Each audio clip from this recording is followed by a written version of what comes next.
All right. We are back here at Song of the Day, coming to you from the Rock Cave. I'm your host, Mark Pierce. It is Wednesday, and you know what that means? It is Wanderlust Wednesday.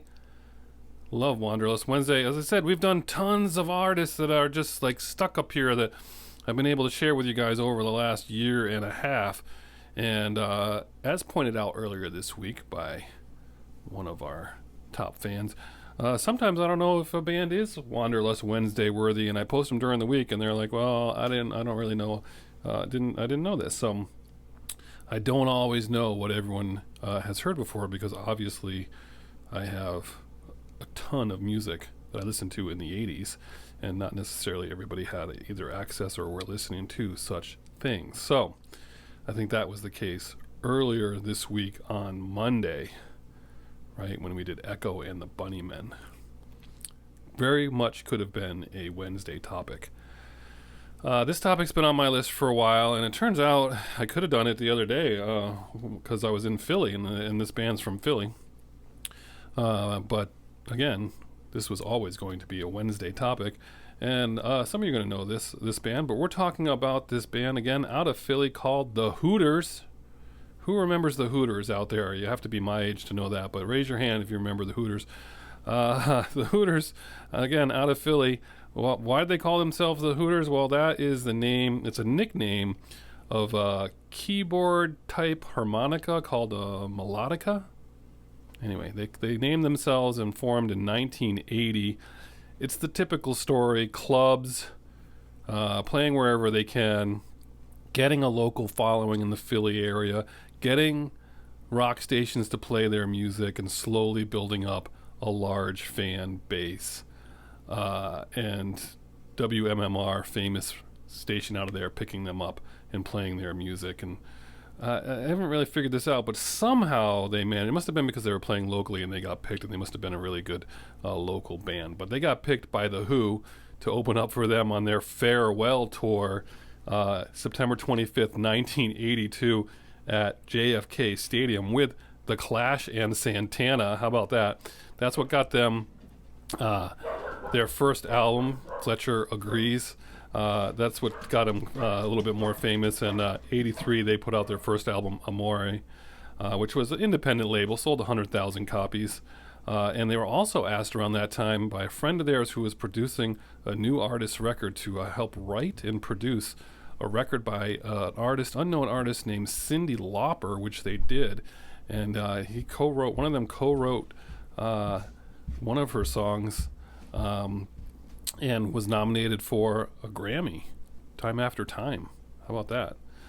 He even sang the backing harmony on that. That's pretty cool. So in 1984, they got signed to a major label. And it was at this time, the local radio station, WMMR, had a contest where high schoolers were asked to write postcards in, and the high school with the most postcards would get a free concert from the Hooters. Which, when I read this, reminded me, we did this in high school. I don't remember who we were asking to come to our school. Someone's going to have to help me out.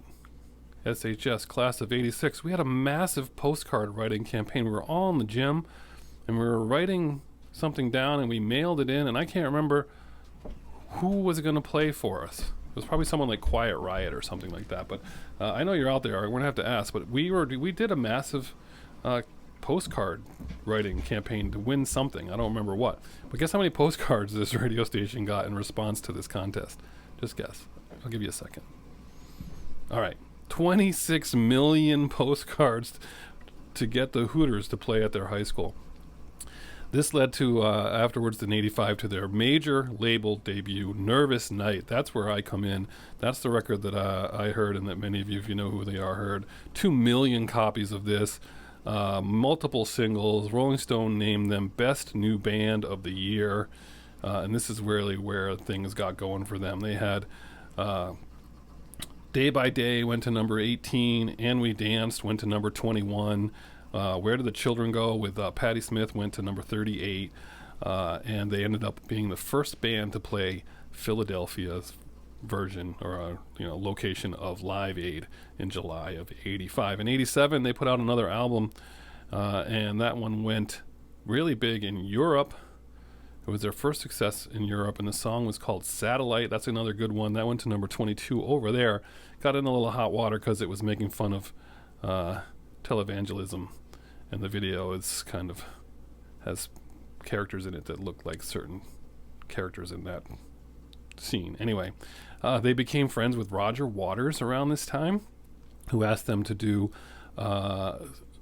take part in the Berlin Wall concert in 1990, which they did. And then after that, they put out some records and the usual story, slow thing, and then they got reformed and all that stuff. But anyway, their musical heyday has all these great songs in it. We said Day by Day, and We Danced. Where Do the Children Go? Check out 500 Miles, not the Proclaimers, 25 Hours a Day, and this one, another one called Johnny B, which it's funny, I broke out the record Nervous Night to play it because I remember that I was really into that record, so I broke it out and I played it, and I had totally forgotten about this song Johnny B, and as soon as I heard like the first few notes, I knew all the words, and I was like, holy cow, I totally forgot about this song. So Johnny B is one I had to check out, and I'll put posts below. But the song that we haven't mentioned yet is the song always my favorite, and this is the song that made me say they were big, but they could have been even bigger, I think. And maybe it's because of their name. I don't know. Sometimes that happens. But the song is All You Zombies. That's the song. They're my number one favorite song by them. They only went to number 58. There's a long version, which was the one that was put out as the single. They had actually re-recorded it. It was out on their early record, a shorter version, and they re-recorded it. And this long version is the one you have to hear. WPLR would play the long version because it's just so good. I mean, their music is like Celtic, rock, reggae. It's got a little bit of everything. It's fun. So we're talking the Hooters. The song of the day is All You Zombies. We'll post some of those others below for you to check out. Tell me what you think of the Hooters. You remember this? Comment below. 7 minutes. That's the longest one we've had in a while, so I'm going to cut it there. Have a great Wednesday, and as usual, I'll catch you on the flip side.